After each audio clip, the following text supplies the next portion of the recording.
അതെ, നമ്മൾ നമ്മുടെ ഹസ്ബൻഡിൻ്റെ വീട്ടിൽ ജീവിക്കുമ്പോൾ നമ്മുടെ ഹസ്ബൻഡിൻ്റെ പേരൻസിനെ അനുസരിക്കേണ്ട കാര്യമുണ്ടോ? ഈ അനുസരണ എന്ന് പറയുന്നത് വളരെ ക്ലീഷ ആയിട്ടുള്ളൊരു വാക്കാണല്ലേ. എന്തിനാ അനുസരിക്കുന്നത്?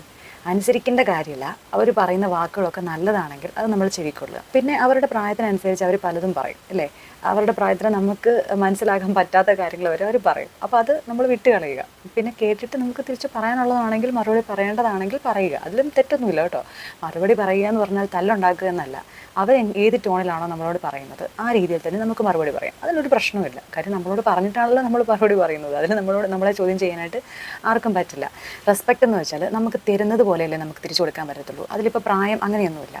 ഇഷ്ടപ്പെടാത്തൊരു കാര്യമാണെങ്കിൽ എനിക്കിത് ഇഷ്ടപ്പെട്ടില്ല കേട്ടോ, അത് ശരിയാവും തോന്നുന്നില്ല എന്നുള്ള രീതി നിങ്ങൾക്ക് എന്തുകൊണ്ട് ഓപ്പണായിട്ട് പറഞ്ഞുകൂടാ? കാര്യം നമ്മളിനി നമ്മുടെ ജീവിതകാലം മൊത്തം ജീവിക്കേണ്ടത് ആ വീട്ടിലാണ്. അപ്പോൾ നമ്മൾ ഈ പിടിച്ച് ഇങ്ങനെ ജീവിക്കാനൊന്നും നമുക്ക് പറ്റത്തില്ല.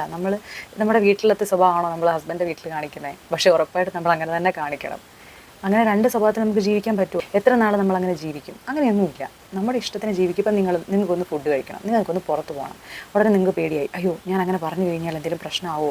നമുക്ക് പ്രായമായി, നമുക്ക് മെച്യൂരിറ്റി ആയി, ഇനി ഒരു കല്യാണമൊക്കെ കഴിക്കാം എന്നുള്ളൊരു അവസ്ഥ എത്തിയപ്പോഴാണല്ലോ നമ്മുടെ പേരൻസും ഹസ്ബൻഡിൻ്റെ പേരൻസും കല്യാണം കഴിപ്പിച്ചത്. മെച്യൂരിറ്റി ആയല്ലോ, അതുകൊണ്ടായിരിക്കുമല്ലോ നമ്മളെ കല്യാണം കഴിപ്പിക്കുന്നത്. അല്ലാതെ കൊച്ചുകുട്ടികളെ പിടിച്ച് കല്യാണം കഴിപ്പിക്കുക. അപ്പം നമുക്ക് നമ്മുടേതായ കാര്യങ്ങൾ തീരുമാനിക്കാനുള്ള ബുദ്ധിയൊക്കെ ഉണ്ട് ഇല്ലേ.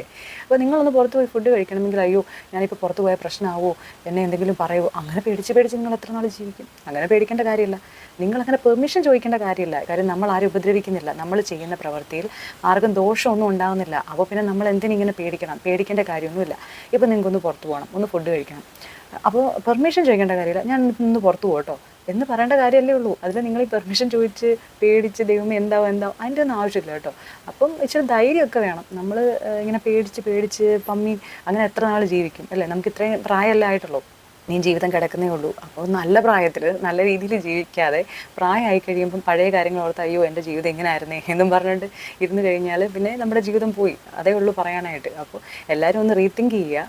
നമ്മൾ സന്തോഷത്തോടെ ജീവിക്കാൻ പറ്റുന്ന അത്രയും നാൾ സന്തോഷത്തോടെ ജീവിക്കുക. നമ്മുടെ ഇഷ്ടങ്ങളൊക്കെ ചെയ്യുക കേട്ടോ. ഇഷ്ടങ്ങളൊക്കെ ചെയ്യാതെ ഇങ്ങനെ പിടിച്ച് വെച്ച് കഴിഞ്ഞാൽ നമുക്ക് പെട്ടെന്ന് 30, 40, 50 വയസ്സൊക്കെ അങ്ങനെ കടന്നു പോകും.